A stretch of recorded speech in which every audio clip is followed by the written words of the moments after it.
Summertime mga lods. So, meron din sa bukid ko perting inita kay mangayo mi og kanang buyas ba. Pero ni uli sa Cebu, padala mi. Pero dili ni ako ang yuta dire mga idol ha. Tagiya anay kanang nag-blue.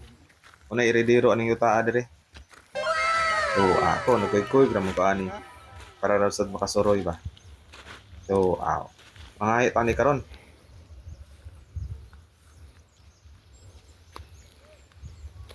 Ibton lang ni siya bay. Ito na rin. Hmm. Pero mas maayo kuan nang gingian siya. Pwede rin unin mo siya, pero kuhan lang, dugay lang. Dugay. Pero mas usa may mas kuan kanang gingian or kanang Pag nindot ang gingan kay di na ka magtanom no. hindi na kami tanom na naman sa sobra. Binlan Mm. na ni tagura ka buok. Nya abunuhan na lang no. Bunungan na po ni mudag ganun balik. Oo bitaw.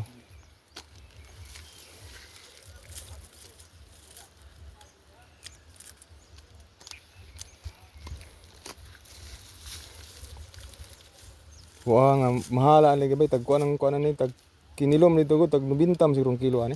God. Hmm. Adi rin noon Lain mo ko diri god. Bay kuan mo ko diri bay bangan. bangan. Pilang bangan diri? Kato pagbaligyan na ni kauban na 15. Kansi kay. Kansi oy. Ano magilain ka puntahan kasi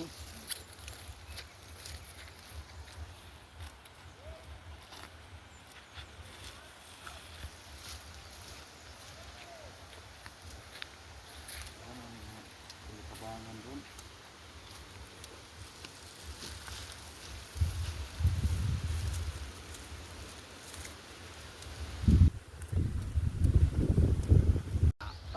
Tuod man, nakapangayo gyud mi og mga tulo man siguro ni ka bugkos yun siguro mga dol. So, putunaw na to no, luoy jud kay mga farmers kay karong panahon na ang bugkos karon nara sa mga 20 o 30. So, alkansin dili kay sila ani kay mahal kaya mga farm inputs.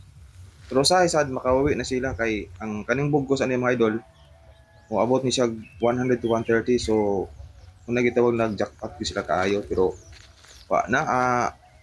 sa mga previous nga cropping season medyo sapal-sapal lang to sila alkansi.